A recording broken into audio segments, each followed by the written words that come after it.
Hello friends, marketing management series के में ये छठा वीडियो है और इसमें हम लोग आज मार्केटिंग इन प्रैक्टिस टॉपिक को देखने वाले हैं। इसके अंदर 3 सब टॉपिक्स हैं और फिर एक कोका कोला का मार्केटिंग भी देखेंगे कि उसने किस तरह से अपने मार्केटिंग को बदला है। देखिए, हम लोग इसके पहले देख चुके हैं कि न्यू मार्केटिंग रियलिटीज क्या-क्या है, किस कारण से मार्केट चेंज हो रहा है, जिसमें हम लोग देखे थे टेक्नोलॉजी, ग्लोबलाइजेशन, ये सब देखे। फिर उसके बाद हम लोग देखते हैं कि अब ये जो नया माहौल आ गया है, ये कॉम्पिटिटिव माहौल बढ़ चुका है। तो इसमें अब मार्केटर्स के लिए एक चैलेंज है कि वो पुराने और नए तरीके को बैलेंस करें। वो कैसे वो इसको बैलेंस करता है, ये उसके लिए चैलेंज है। तो यही नेक्स्ट टॉपिक देखते हैं, marketing balance. Companies must always move forward innovating products and services, staying in touch with customer needs and seeking new advantages rather than relying on past strength. वही बोला जा रहा है कि हमेशा कंपनी को आगे बढ़ते रहना पड़ेगा और रहना चाहिए और नए-नए प्रोडक्ट्स का इनोवेशन करते रहना चाहिए। और साथ में ही उसको कस्टमर का नीड्स और उसके अलग-अलग तरह के प्रोफाइल के बारे में टच में रहना चाहिए, उसको उसका नॉलेज बेहतर तरीके से होना चाहिए। और अगर कोई पास में आप कोई मार्केटिंग कैंपेन डेवलप किए हैं और वो सक्सेस हो गया है, तो ऐसा बात नहीं कि वही हम again and again and again दोहराएँ। नहीं, वो तो है ही, उसके साथ ही आपको नया भी देखते रहना पड़ेगा, नया चीज़ को फाइंड करते रहना पड़ेगा ताकि कोई और आपसे आगे ना आ जाए। ठीक है? क्योंकि हम लोग बात किए थे कि इंटरनेट के आने के कारण कितना तेज़ी से पर डे हम लोग सोच नहीं सकते हैं कितना रफ्तार से चेंज हो रहा है मार्केट प्लेस। चाहे वो कंज्यूमर की साइड से हो, चाहे वो हमारे कॉम्पिटिटर के साइड से हो, मार्केट रैपिडली चेंज हो रहा है। यहाँ पे इसका एग्जांपल देख सकते हैं हिंदुस्तान यूनिलीवर का। हिंदुस्तान यूनिलीवर का प्रोडक्ट सबको जानता है, शैम्पू, सर्फ, साबुन, बहुत तरह का प्रोडक्ट आता है इसके अंदर। तो हिंदुस्तान यूनिलीवर क्या किया कि अपने स्टाफ मेंबर, सिर्फ मार्केटर को ही नहीं, सारे स्टाफ मेंबर को, जो भी उसके ब्रांड के साथ काम करना चाहता है, तो उसको बोला कि एक कंज्यूमर लाइसेंस प्राप्त करने के लिए। कंज्यूमर लाइसेंस कैसे प्राप्त होगा? कि उसको शॉपर्स के साथ कम से कम 50 घंटे का फेस टाइम बिताना पड़ेगा। यानी जो एंड प्लेस है जहाँ से कंज्यूमर सामान खरीदता है, दुकान वाले के पास, रिटेलर के पास, उस रिटेलर के साथ उसको 50 घंटे का फेस टाइम बिताना है। किसको? मार्केटर्स को और उसके स्टाफ मेंबर्स को, जो भी उस ब्रांड के साथ काम करना चाहता है। यानी इससे पता चल रहा है कि कंपनी कितना ज़्यादा समझ पा रहा है कि हमारा मार्केट किस तरह चेंज हो रहा है, हमारा कंज्यूमर बेस किस तरह से चेंज हो रहा है, उसका स्टडी, परफेक्ट स्टडी होना चाहिए कंपनी के पास। तो वही है, हिंदुस्तान यूनिलीवर का ही एक सीनियर एग्जीक्यूटिव नोट किया है, उसी का स्टेटमेंट है, our consumers are moving faster than marketers do, whether in terms of rural or urban changes or the way consume media and entertainment। तो वही बोला है कि जितना स्पीड से मार्केटर्स चेंज कर रहा है, उससे ज़्यादा स्पीड से कंज्यूमर चेंज कर पा रहा है। और ये सिर्फ रूरल और अर्बन चेंजेस ही नहीं है, ये इसमें भी चेंजेस है कि वो मीडिया को किस तरह कंज्यूम कर रहा है, एंटरटेनमेंट को किस तरह से कंज्यूम कर रहा है, उसमें भी रैपिडली चेंजेस आ रहा है। तो अगर आपका कंज्यूमर चेंज कर रहा है, तो आपको उसी अकॉर्डिंग अपना मार्केटिंग स्ट्रेटजी भी चेंज करना पड़ेगा। इसके लिए आपको कस्टमर का नॉलेज बेहतरीन होना ही चाहिए। Moving forward specially means incorporating the internet and digital efforts into marketing plans.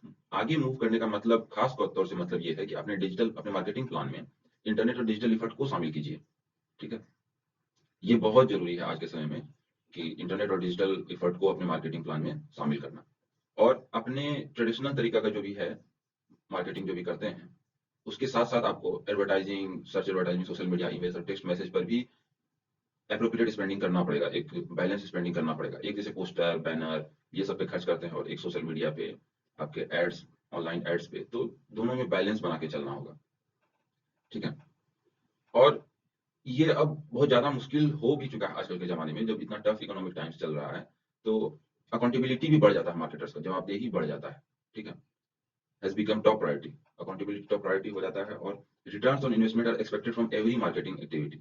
और आप कोई मार्केटिंग एक्टिविटी करते हैं, पोस्टर, बैनर, कुछ भी, होर्डिंग्स, कुछ भी लगाते हैं आप, या और सर्च एड्स लगाते हैं, वीडियो चलाते हैं, तो ये सब पर जो आप इन्वेस्ट कर रहे हैं, तो हर एक स्टेप का आपसे एक्सपेक्ट किया जाता है कि इससे कितना आ रहा है रिटर्न।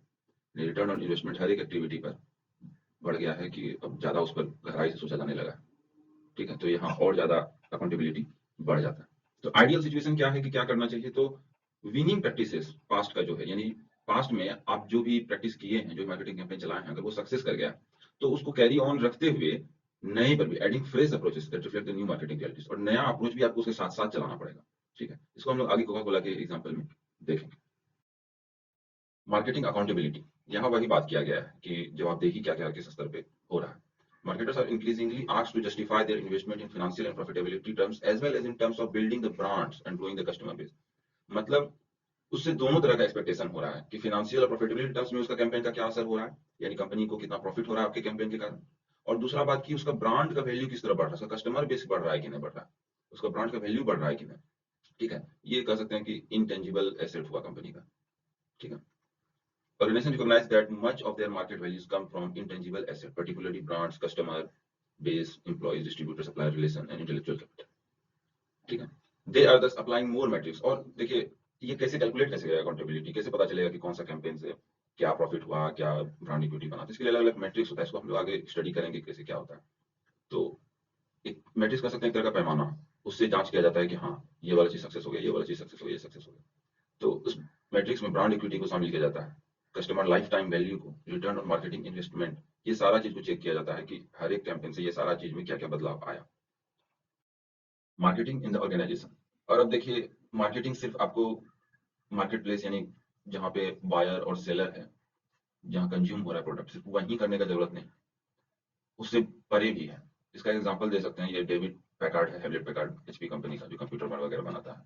इसका ये स्टेटमेंट है, marketing is far too important to leave to the marketing department. बोल रहे कि अब जो मार्केटिंग इतना ज्यादा इंपॉर्टेंट हो गया है कि अब उसको सिर्फ मार्केटिंग डिपार्टमेंट पर ही छोड़ नहीं देना चाहिए। ठीक है, marketing is not done only by the marketing department, every employee has an impact on the consumer. सिर्फ मार्केटिंग डिपार्टमेंट का ही मार्केटिंग से रिलेशन नहीं है, उस कंपनी में जो भी एम्प्लॉय काम करता है, एवरी एम्प्लॉय, सभी कोई मिलकर कस्टमर पर इम्पैक्ट डालता है। ठीक है, marketers now must properly manage all possible touch points, store layouts, package design, product function, employ training, shipping, logistic, हर एक चीज पर आपका प्रोडक्ट का डिजाइन से लेके कैसा प्रोडक्ट होगा, उससे लेके उसके मैन्युफैक्चरिंग से लेके उसके लॉजिस्टिक तक, डिस्ट्रीब्यूटर तक पहुंचने का, फिर वहां से रिटेलर तक पहुंचने का, और जहां रिटेल शॉप जहां जहां फाइनल जहां से कंज्यूमर खरीदेगा, उस शॉप का लेआउट तक, ये सारा चीज अब मार्केटर्स को मैनेज करना होता है, सब पे ध्यान देना होता है। तो अल्टीमेटली तो यहाँ से शुरू होता है, यहाँ पर होना चाहिए मार्केटिंग, मगर यहीं से प्रोडक्ट का डिजाइनिंग से ही ये स्टार्ट हो जाता है। ठीक है, तो यहाँ वही बोला जा रहा है कि स्ट्रॉन्ग मार्केटिंग ऑर्गेनाइजेशन क्रिएट करने के लिए मार्केटर्स को अदर डिपार्टमेंट के एग्जीक्यूटिव्स की तरह भी सोचना पड़ेगा, और अलग अदर डिपार्टमेंट के एग्जीक्यूटिव्स को मार्केटर्स की तरह सोचना पड़ेगा। ठीक है, तभी सब कुछ बढ़िया से हो सकता है और एक बढ़िया मार्केटिंग ऑर्गेनाइजेशन क्रिएट हो सकता है। इसमें इंटर डिपार्टमेंटल टीम वर्क शामिल है, कि सिर्फ एक डिपार्टमेंट का आदमी अपने में ही काम नहीं करेगा, अलग अलग डिपार्टमेंट का आदमी एक दूसरे से कनेक्टेड होगा और ये सहयोग करके काम करेगा। ठीक है, सारा कनेक्टेड होगा। अब हम लोग आज का लास्ट देखेंगे कोका कोला का क्या है री इन्वेंटिंग मार्केटिंग। ठीक है, कैसे इसने अपने मार्केटिंग को चेंज किया। तो Coca Cola is fundamentally changing the way it does marketing primarily by adding a strong digital component. वही बोल रहा है कि कोका कोला अपने मार्केटिंग स्ट्रेटजी को काफी चेंज किया, और ये कैसे चेंज किया, ऐड किया है, यानी जो उसका ट्रेडिशनल जो तरीका है मार्केटिंग करने का वो तो कर ही रहा है, उसके साथ वो ऐड किया है डिजिटल कंपोनेंट को। ठीक है, the new model is based on moving consumers from impression to expression and conversation to transactions. मतलब क्या कि सिर्फ इंप्रेशन नहीं, जैसे पोस्टर लगा हुआ है तो वो बस एक इंप्रेशन दे रहा होता है, पोस्टर लगा हुआ है उसको लोग बस एक झलक देख रहा होता है। अब क्या है एक्सप्रेशन, यानी ऐसा आप कीजिए कि वो आपको जो भी दिखे उसके साथ आप फिर एक्सप्रेस भी कर सके कुछ। तो ये कैसे होगा, ये कैसे होगा, जैसे में हम लोग देख सकते हैं लाइक या फिर शेयर फेसबुक पे जो होता है, और फेसबुक पे आपको कुछ दिखेगा, कुछ ऐड दिखेगा, कुछ फोटोज दिखेगा, फिर वो आपको पसंद आएगा, वो तो हो गया इंप्रेशन तक। अब उसके बाद अगर आप उसको लाइक कर दे रहे हैं, आप उसको शेयर कर दे रहे हैं, तो अब वो हो गया एक्सप्रेशन। आप अपनी तरफ से एक्सप्रेस कर दिए, जो दिखा उसको एक्सप्रेस कर दिए फिर उसके अकॉर्डिंग। ठीक है, तो कोका कोला इसी तरह से मूव कर रहा है कि वो सिर्फ वो पोस्टर बैनर सिर्फ इंप्रेशन ही नहीं, इंप्रेशन से आगे बढ़ के एक्सप्रेशन तक वो जाना चाहता है, और वो कर रहा है ऐसा। ठीक है, Coca Cola strives to put strongly shareable pieces of communication, मतलब वही बात है कि वो ऐसा ऐसा कम्युनिकेशन का पीस डालता है कि जो शेयरेबल हो, जिसको शेयर कर सके लोग। ठीक है, और ये सारा जो कम्युनिकेशन जो भी वो डालता है, वो फोटो या फिर वीडियोस, तो वो एक उसका जो कोर थीम है उस कंपनी का, उसको रिफ्लेक्ट कर रहा था, उसको दिखा रहा था। तो कोर क्या थी कंपनी का, हैप्पीनेस, ऑप्टिमिज्म, खुशियां, खुशियां और फिर ऑप्टिमिज्म। ठीक है, कि ऑप्टिमिज्म को हम लोग कह सकते हैं कि आशावादी, आशा, एक होप का किरण दिखाता है, और ये उसके ब्रांड की पोजीशनिंग को डिफाइन करता है। तो इसका एक एग्जांपल देखेंगे कि एक हगमी करके एक वीडियो है, यूट्यूब पर भी है, वेंडिंग मशीन एक बनाया है कोका कोला, एक वेंडिंग मशीन है हगमी करके। तो उसको जैसे ही लोग गले लगाता है, उसको हग करता है, तो उसके नीचे से कोका कोला निकलता है। तो ये कितना ज़्यादा हार्ट टचिंग है ये कैंपेन, आप इसके वीडियो को देख के समझ सकते हैं। आगे हम इसका वीडियो दिखाएँगे। तो यहाँ पे आगे वही है, 70% कोका कोला जो वो करते आया है, जो काम वो समझ रहा है, ठीक है? उस पर इन्वेस्ट करता है अपने बजट का 70%। अभी शुरू में बात की है ना कि आपको पुराना जो जो आपका कैंपेन सक्सेस हो गया है, उसको तो करना ही है, उसके साथ आपको नया भी करना है, ठीक है? तो वही देखिए कोका कोला से हम लोग समझ सकते हैं, 70% वो उस पे खर्च कर रहा है, जो उसका सक्सेस है। 20% इम्प्रूविंग दोज़ एक्टिविटीज़ और 20% खर्च कर रहा है कि जो सक्सेस कर गया उसको और इम्प्रूव करने में।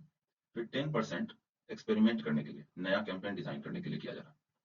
The company accepts that experiments can fail, but believes in taking chance to learn, develop better solutions. बोला कि एक्सपेरिमेंट फेल कर सकता है, मगर बिलीव होना चाहिए कि in taking chance to learn and develop better solution, कि एक रिस्क लीजिए और नया सॉल्यूशंस को लर्न कीजिए, डेवलप कीजिए। इसमें उसको बेहतर बिलीव है कंपनी को, ठीक है? फिर आगे देखते हैं कि कल्चरल लीडरशिप में ये भरोसा कर रहा है और अलग तरह का कि पिछले में भी हम लोग दिखाए जैसे सोशल रिस्पॉन्सिबिलिटी टाइप का, ठीक है? जिसमें क्या है कि देखिए आर्टिक होम प्रोजेक्ट है इसका एक।